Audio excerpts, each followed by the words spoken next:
Hello guys, my name is Ansh. Welcome back to my YouTube channel.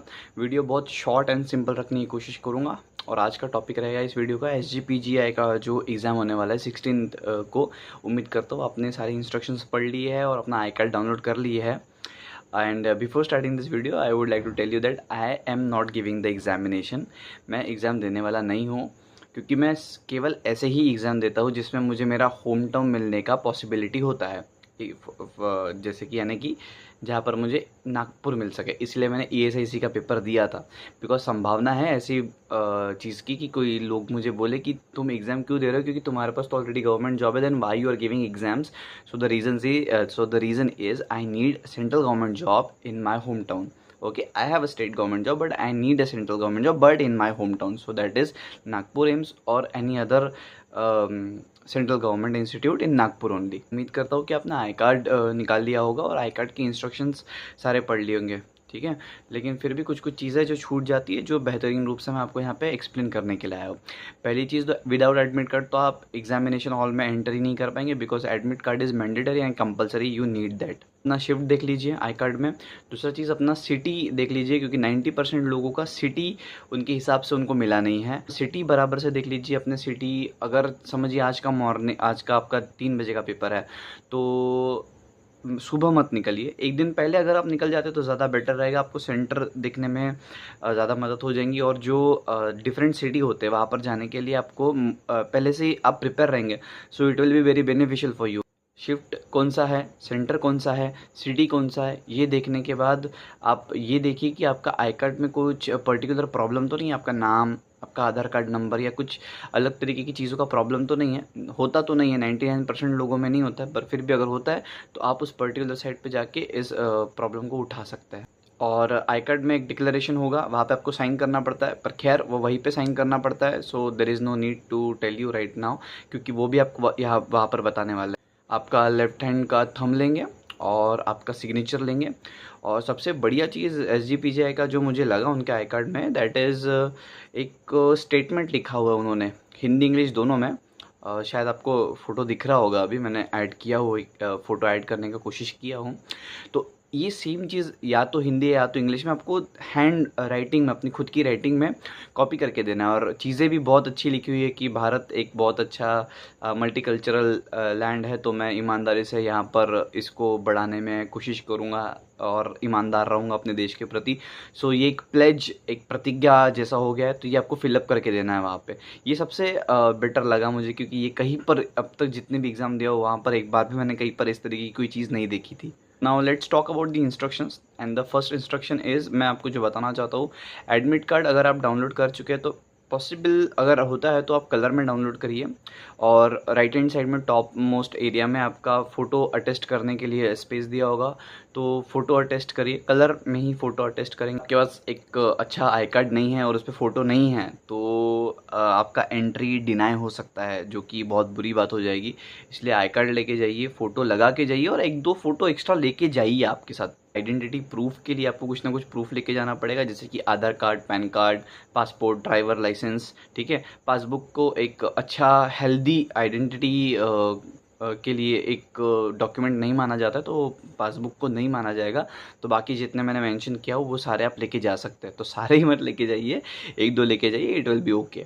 Rough paper की तो नॉर्सेट में जैसे admit card के पीछे ही करना होता है। फॉर एग्जांपल अगर बहुत सारे भी आपको मैथमेटिकल क्वेश्चन आ जाते हैं नॉर्सेट में, फिर भी आपके पास छोटा सा एक आई कार्ड के बैक साइड का ही होता है जहाँ पे आपको पूरा रफ वर्क करना पड़ता है। बट यहाँ पर आपको rough work and rough paper आपको प्रोवाइड किए जाएंगे, तो उसके लिए कोई दिक्कत वाली बात नहीं है। तो आप मैथमेटिकल चीज़ें इस्तेमाल कर सकते हैं, आप मैथमेटिकल क्वेश्चन अटेम्प्ट अच्छी तरीके से कर सकते हैं। और ये बताने वाली बात नहीं है कि टाइम पर पहुँचो, सेंटर बराबर से देखो, दूसरा सेंटर में मत जाओ, दूसरे सेंटर में अलाउ नहीं होगा, सेंटर आपका चेंज नहीं होगा, जो सेंटर है वही रहेगा।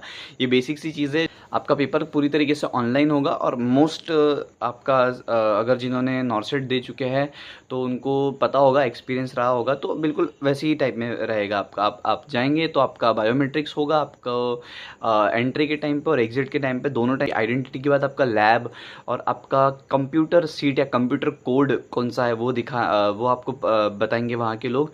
और वहाँ पे टॉप राइट हैंड साइड में, आपके आई कार्ड के राइट हैंड साइड में एक कॉलम है, वहाँ पे आपको आपका कोड जो कंप्यूटर का कोड है वो पर्टिकुलर कोड वहाँ पे लिखना पड़ेगा कि ये मेरा पर्टिकुलर कोड है। फिर वो कोड पे आपको बैठना पड़ेगा। एग्जाम्पल के तौर पे किसी का नाम जैसे मान के चलिए, जैसे मेरा ही नाम है, जैसे अंश है, तो आपको अपने स्क्रीन पे देखना पड़ेगा कि अंश के ही सीट पर आप बैठे हैं कि नहीं है, वो आपकी सीट है कि नहीं, उसमें आपका ही फोटोग्राफ है कि नहीं है। नहीं है तो आपको इन्विजिलेटर को बताना पड़ेगा, है तो बहुत अच्छी बात है। उसके बाद आएगा लॉगिन का। लॉगिन वो तो खैर आपको बता भी देंगे, पर यहाँ से मैं भी बता देता हूँ कि लॉगिन में आपको आपका रोल नंबर डालना पड़ेगा जो आपके आई कार्ड में मेंशन रहेगा, और पासवर्ड में आपको डालना पड़ेगा आपका date of birth, day, month, year. मतलब समझ गए हो ना कि 2 डिजिट का आपका डेट रहेगा, 2 डिजिट का आपका मंथ रहेगा, और 4 डिजिट्स का आपका ईयर रहेगा। अब किसी का अगर 1 डिजिट का डेट है या फिर 1 डिजिट का मंथ है तो उसके आगे आपको 0 लगाना पड़ेगा। जैसे 2 जनवरी अगर आपका डेट ऑफ बर्थ है तो 0201, और जो ईयर है आपका 4 डिजिट वाला वो डालना पड़ेगा। पेपर आपका 2 घंटे का रहेगा और पेपर में 100 क्वेश्चन रहेंगे। इसलिए मुझे पर्सनली ऐसा लगता है कि टाइम मैनेजमेंट का प्रॉब्लम नहीं होना चाहिए। पर टाइम मैनेजमेंट का प्रॉब्लम अगर होता है तो इसीलिए हो सकता है क्योंकि हो सकता है वहाँ पे 40 क्वेश्चन अदर में है, वो मैं आपको बताता हूँ आगे। तो बेसिकली बस मैं इतना कहना चाहता हूँ कि टाइम मैनेजमेंट का प्रॉब्लम नहीं होना चाहिए। आपके पास टाइमर भी रहेगा, आपके ऑनलाइन एग्जाम में टाइमर होता है। थिंक द क्वेश्चन पैटर्न, तो यहाँ पे आपके क्वेश्चन रहेंगे 100 में आपका रेशियो डिवाइडेड रहेगा 60 एंड 40 का। तो जो 60 रहेगा वो आपके पर्टिकुलर क्वालिफिकेशन के अकॉर्डिंग क्वेश्चंस आएंगे। तो उस 60 क्वेश्चन में आपके नर्सिंग के क्वेश्चन आएंगे, मेडिकल के क्वेश्चंस आएंगे, और जो रहा 40 पोर्शन, उस 40 पोर्शन में और 10 में डिवाइड हो जाएगा सेक्शन। तो 10 में होगा, जिसमें रीजनिंग के लिए 10 क्वेश्चन रहेंगे, इंग्लिश के लिए 10 क्वेश्चन रहेंगे, और मैथमेटिकल एप्टीट्यूड के लिए 10 क्वेश्चन रहेंगे, और बाकी जीके या फिर करंट अफेयर्स के लिए 10 क्वेश्चन रह सकता है। ऐसा करके 60 एंड 40 दोनों मिला के 100 क्वेश्चन हो जाएंगे। और मार्किंग नॉर्सेट की जैसी है, पॉजिटिव के लिए 1 पॉजिटिव आंसर और नेगेटिव है तो 1/3 मार्किंग आपका माइनस मार्किंग होगा। तो ये सारे इंस्ट्रक्शंस आपको ध्यान में रखना है।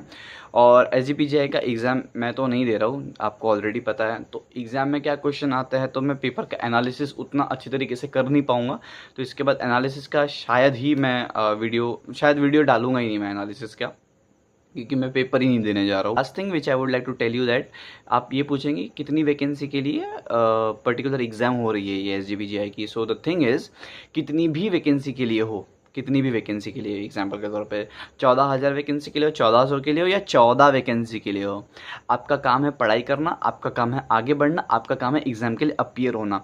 ये सोचना आपका काम नहीं है कि कितनी वैकेंसी के लिए हो रही है। और वैकेंसी के हिसाब से अगर आपको फॉर्म भरना है, वैकेंसी के हिसाब से अगर आपको एग्ज़ाम देना है, तो उस हिसाब से फिर एग्ज़ाम ही मत दो आप। ये बेवकूफ़ लोग सोचते हैं कि इतनी वैकेंसी है तो भर देता हूँ, इतनी वैकेंसी तो नहीं भरता हूँ। डरना नहीं, पढ़ाई है तो 10 वैकेंसी में भी निकाल लोगे, पढ़ाई नहीं है तो 1000 वैकेंसी में भी नहीं निकाल पाओगे। So I wish you nothing but all the best. पढ़ाई अच्छे से की होंगे, एग्ज़ाम आराम से निकल जाएगा। और अगेन अगर फिर भी पढ़ाई अच्छे से नहीं हुई, नेक्स्ट नॉर्सेट के लिए अभी भी प्रिपेयर करते रहो। एग्ज़ाम देने के बाद 16 को पेपर है, 17 को घर आने के बाद तभी से वापस से पढ़ाई चालू कर देना। That's it, all the best guys, thank you.